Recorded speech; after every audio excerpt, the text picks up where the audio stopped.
New video obtained by WECT shows just how dangerous it is to be a law enforcement officer. You've heard what happened last December in Leland when a police officer was nearly killed after being shot in the line of duty. Tonight, you will see the threat to Officer Jacob Schwenk and how he reacted. It's video you will only see right here on WECT News tonight. WECT's John Evans is live now with the story. John, how did we get this video? Well, Fran, under a new state law, we had to go to court to get it. We argue there is a compelling public interest in what you're going to see. The Leland police chief did not object to us releasing this video. I have to say, it's disturbing and it's graphic. When Officer Jacob Schwenk answered a call about a drunk driver December 9th, he may not have thought that his life would soon be in danger. This is 1 minute and 10 seconds of the video taken from the time Officer Schwenk gave the suspect, Brent Quinn, his first command. Shut the vehicle off! Shut the car off!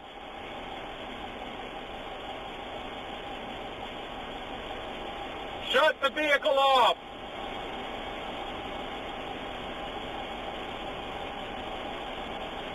The car off? Is the car off? Go ahead, step out of the vehicle. Put the beer down. Step out of the vehicle. Keep your hands where I can see them.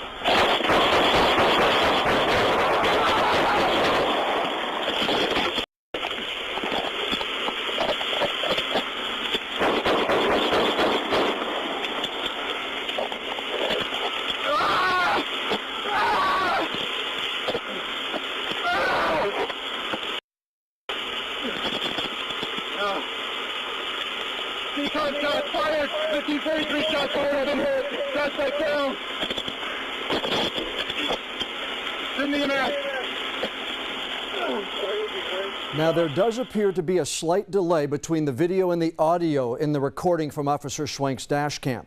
Officer Schwenk is recovering from his injuries tonight. Quinn died at the scene. Now, the video is difficult to watch, even more so for fellow members of law enforcement. Lieutenant Jeremy Humphreys of the Leland PD delivered that video to us today and watched it again with us in order to answer any questions we had. Even months later, knowing Officer Schwenk survived, the lieutenant was visibly shaken after seeing it. I mean, we spend more time with each other than we do our own families. So these guys are like family. These ladies are like family. You can see how shaken he was in that interview. Now, we have posted the entire video that we received on WECT.com. You can watch it right now. Another reminder now, it's graphic. At 6, how the video shows help right after that shooting saved Officer Schwenk's life. Fran? This is WECT News at 6. Streaming live on WECT.com and the WECT News app. Decon shots fired! 1543 shots fired! I'm hit! Suspect down! Send me an ass!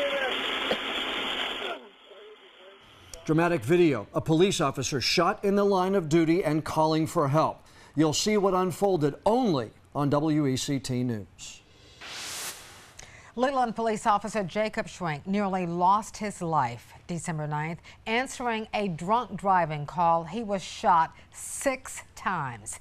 WECT obtained this dashcam video of that traffic stop. Now, we argued in court, Fran, that there's a compelling interest for the public to see this video, to see just how dangerous the job can be. Leland's police chief didn't object to our getting the video. It's graphic, but it shows you how quickly lives can change. Officer Jacob Schwenk answered a drunk driving call December 9th. On the videotape, you can see the car has stopped and Schwenk gave the driver several orders. Shut the vehicle off! Go ahead, step out of the vehicle. Put the beer down. You see the officer approaching Brent Quinn's car, and then the unthinkable happens. Keep your hands where I can see them. Quinn opens fire, hitting Officer Schwenk 6 times. With Quinn still coming at him, Schwenk reloaded and fired back. Officer Schwenk is able to reload his gun in a second and a half after emptying the clip the first time and kill a suspect as he was advancing back upon him. And what's made even more remarkable is the fact that he'd already been hit 6 times at the time that he did that. In the seconds that followed, Officer Schwenk is able to call for help. Shots fired! 1543 shots fired! I've been hit! Suspect down! Send me an ass! In less than 1 minute, you see another officer, Charles McGee, arriving on scene. Officer Schwenk gives McGee instructions on how to apply a tourniquet to his leg wound. Investigators say that likely saved Schwenk's life. All right, tell me what you need, bud. Leland's police chief did not oppose releasing the video. There's so much negativity now about law enforcement, and the reputation for some reason is that they're like cowboys, but that's not the case at all. I mean, we're out here to protect and serve, and this was just a man doing his job, answering a call, and almost lost his life. Now you can watch that full exclusive video right now on the WECT News mobile app. It's also posted on the WECT Facebook page and WECT.com. You're watching WECT News at 6. You'll remember seeing these startling images recorded the night Leland police officer Jacob Schwenk nearly died. A new state law changed the process that the public has to go through to see videos like this recorded on police cameras. Now, lawmakers said at the time it would increase transparency. But tonight in a special report, we show you what you'll have to do to shine light on what takes place in our community.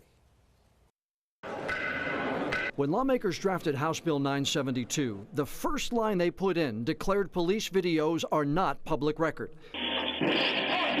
even though they are recorded by public employees working in cars and departments paid for by taxpayers. The governor, Pat McCrory, and other supporters argued the law improved transparency. The new law provides a clearer path for individuals to request access to and copies of law enforcement camera footage. That's true if you are seen or heard on the video. You can file a request to see it. But if the law enforcement agency refuses, the case goes to court and a judge decides. The public needs meaningful access to this video, not just vague theoretical access if a court agrees to give it to them, but true meaningful access. The new law does not allow police departments to release video to the media or to the general public. We have to go to court and ask a judge to order it be released. And people are just different now. Mike James is the Leland police chief. He did not oppose releasing the video that showed Officer Jacob Schwenk being shot. Unless it's an investigation that it can't be released, I think the outcome's going to be the same. I think whoever requests the video will actually end up getting it. I don't see a judge, denying that request. It's a little bit harder process than it used to be, but I do. I think it's good that they did this. We filed a request for the video. WECT assignment manager Brandon Wisbaum filed as a public citizen. It cost him $200, the same it would cost you. Do you take cards, or is there any other? Okay, do a card. We were the first to file in Brunswick County Court under the new law. It took the staff a little by surprise. I'm learning as we go also. After about an hour, you have to take it to the courtroom to a superior court judge. Okay. And you just let them know what you're in there for.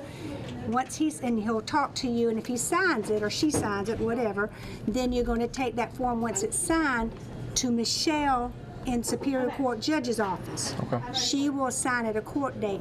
At first, we were told our court date would be in 2 months. Then we got a calendar date for the next week. On April 11th, Brandon and I went in front of Judge James Bell. Brandon's argument, quoting the new law, releasing the video would advance a compelling public interest. Shots fired! 1543 shots fired! I've been hit! Suspect down! Remember, Chief James did not disagree. It's important for the public to see how quickly something can go terribly wrong. This was a call of a possible drunk driver, in this case with the officer being shot. Of course, nothing's routine in law enforcement, but you know, if you want to classify a pretty simple call, that would have been a simple call, and it just took a matter of seconds for it to turn deadly. John Wessel, Leland's town attorney, told the judge this was his first experience with the new law. He said, quote, "Whether it is appropriate for the media to have it, meaning the video, is unclear. But he said if the court finds it appropriate, we have no objection." District Attorney John David told the judge, "It is not my practice to release these videos," but he had no problem with the town or the chief releasing it. David also asked Judge Bell to watch the video, and if he found a compelling public interest is served, David would not object to its release. Judge Bell did watch the video, and minutes later, he ruled it could be released to WECT. I think the one thing this showed, though, is that how new this law is. Yes. That everybody in there was saying this is one of the first times we've tried this. Right. So what we've done here is really provide a roadmap of how this might go moving forward, at least in Brunswick County is concerned. I think it's good, particularly in sensational events, to slow down and to be thorough and considered about what exactly is being put out into the public square. And to the extent that this requires a judge who is a neutral arbiter to balance both sides of the issue and determine whether or not a compelling public interest is served by release, that's probably a good thing. So the key to this whole thing, friend, is even if a law enforcement agency wants to release it, they can't to the general public or to the media. It takes a judge ordering it to be released, and now they can give it to other law enforcement agencies for training or investigations, even to the DA, but not to any of you out there or to us. We have to request it. And John, we are the first TV station to make this request under the new law. Here in this area we are, yes we are. Now there's a radio station in Charlotte requested video of a police shooting. The DA's office and the prosecutor out there and the police department's attorney both argued against it because there was an investigation still going on. The judge said no. 2 months later, the same radio station, after the investigation ended, asked for the video again and got it. So it seems like if an investigation is going on, you may be less apt to get it. If it's cleared, maybe a little easier. All right, interesting, good job. Yep.